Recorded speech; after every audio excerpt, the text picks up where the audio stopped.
This is the Sigma 20mm f1.4 art lens. It's a $900 prime lens that's exceptional quality and that very few of you are going to actually buy. But those of you who are interested in it will find it kind of game changing. Why would you want to get this? It's a 20mm f1.4 lens, which really hasn't existed before. Full frame, by the way, for full frame cameras, and you probably wouldn't ever want to put on an APS-C body or something else. But specifically for astrophotography, it fulfills a niche that there's incredible demand for. In astrophotography, you want the fastest lens you can possibly get, because the wider a lens you have, the lower an ISO you can use without getting star trails. So if you're taking pictures of the Milky Way or something, you might be shooting with an f2.8 lens, you might be shooting at ISO 1600. With an f1.4 lens, you can now shoot at ISO 400, and you'll have 1/4 the noise in your star pictures, and that's pretty remarkable. Now, Rokinon makes a 24mm prime lens, and we have some side-by-side shots that we'll look at in a little bit, but it's 24mm f1.4. And this is 20mm f1.4, and the difference is pretty huge. 24mm tends to be a little tight for astrophotography. You could also use the lens for landscapes. It's exceptionally sharp at 20mm. I tend to find that I rarely need exactly 20mm or any particular focal length when I'm shooting landscapes. You can't always like move forward or back. You can't usually move forward or back, and it would change the background composition. So I generally prefer to shoot landscapes with zooms rather than primes. You could also use it for low light work, where you just needed a really fast aperture. Or if for some reason you want to shoot super wide at 20mm and get a little bit more background blur than you could with any other lens, this lens exists. It fulfills that niche. It's the only lens that does it. So if you want it, you want it. But let's look at the actual qualities of it. The build quality is astounding. It's beautiful. It is a better built lens than the Canon L lenses or the best Nikon lenses or the G Master Sony lenses.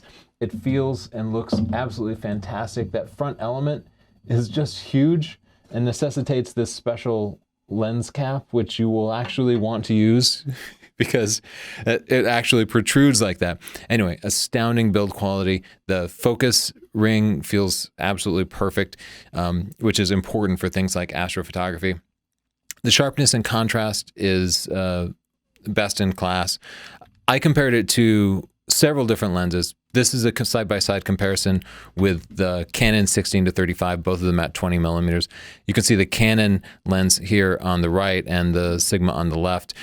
This is zoomed into 2:1. And the Sigma over here is noticeably sharper. There's noticeably more detail and micro contrast. And these are both at f4, but this lens actually has its sweet spot at f2.8. So the difference, if we compare it at f2.8, is actually just a little bit better. Let's do that real quick. For example, here at the lens's sweet spot, if you look at the detail in the leaves here versus the detail in the leaves here, it's a pretty huge It's a pretty huge jump. We can take a look at another example photo here. Zooming in on this picture here, we'll zoom all the way in. And you can just see more precisely the differences here. Look how sharp this is compared to the Canon 16-35. And the Canon 16-35 is a sharp lens. It's so sharp, in fact, that we start to see some moire artifacts. This is all taken with a 50 megapixel 5 DSR. So the image quality at 20mm is substantially better than you'll get out of any other lens. I compared it to several lenses. I'm not going to go through everything. It's extremely sharp. But the thing is, you kind of get into a zooms versus primes debate here, because it's great if you can shoot precisely at 20mm and you don't need to crop. Once you start to crop, you're of course going to lose sharpness. And I found that compared to the Canon 16-35, just as an example, by the time I crop to 24mm, they're about the same. The sharpness is about the same. And if I have to crop all the way to 28mm, well, now the Canon 16-35 is actually sharper than this was, because you're cropping down and you're therefore using less detail.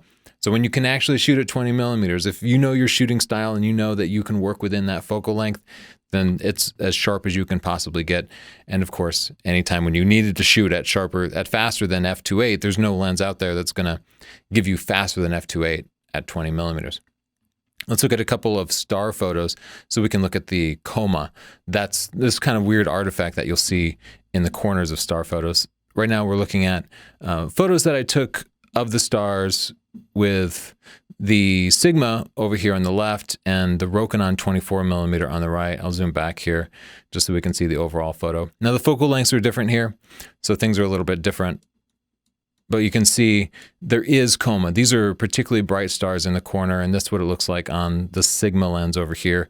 We got a little bit of star trails going on here with a full 30-second exposure.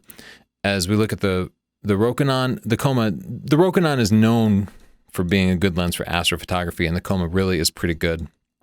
But you do see a little bit of that kind of smearing over here. If we look at the other corner, just for comparison, like this is the coma that you get out of the Rokinon, and this is the coma that you get out of the Sigma lens. So it's good. It's not great. Maybe it's not even quite as good as the Rokinon for that kind of thing. But I will say 20mm is more useful to me than 24mm.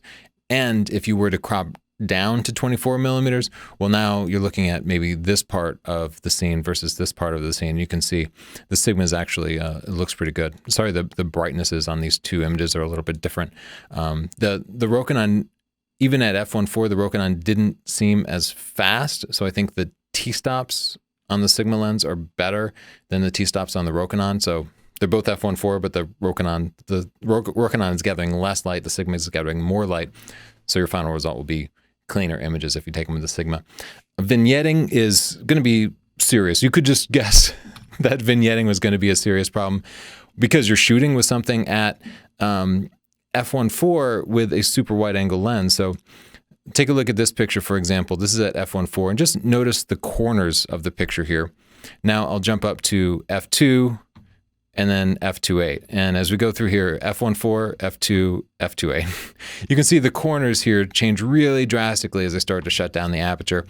So at f2.8, the vignetting is pretty much gone. So yeah, there is serious vignetting, and if you're the type who cares about that, it's there. But Lightroom can automatically fix that. If you just go into lens corrections here, it's in there. So I just need to select Sigma 20mm, and you can see it fixes it for you automatically. It's not a big deal. I just have this turned on by default. Not a problem. Chromatic aberration. I took quite a few shots, just real world shots that had, dark trees against bright clouds. And this is out of focus because it's not we're not where I focus. And you can see a little bit of chromatic aberration here on this shot at f5.6. Wide open, there's a little bit more, but it's really not a problem. And again, this is the kind of thing that you can largely fix automatically by selecting that option in Lightroom. While I'm on the point, I also want to show what it looks like at f16 because it's common as a landscape photographer to want to kind of get this starburst with the sun. So you can see this is what it looks like shut all the way down to f16. So you get this kind of cool effect. And you do get some flaring in f16, but the flaring is actually pretty minimal. You can see some coming through here. This is Kyle Wolf, by the way. Give Kyle a Google. He's really good at what he does. It's $900. You can pick it up at sdp.io/s20. It's available for Canon and Nikon. Of course, you could adapt it to a Sony platform.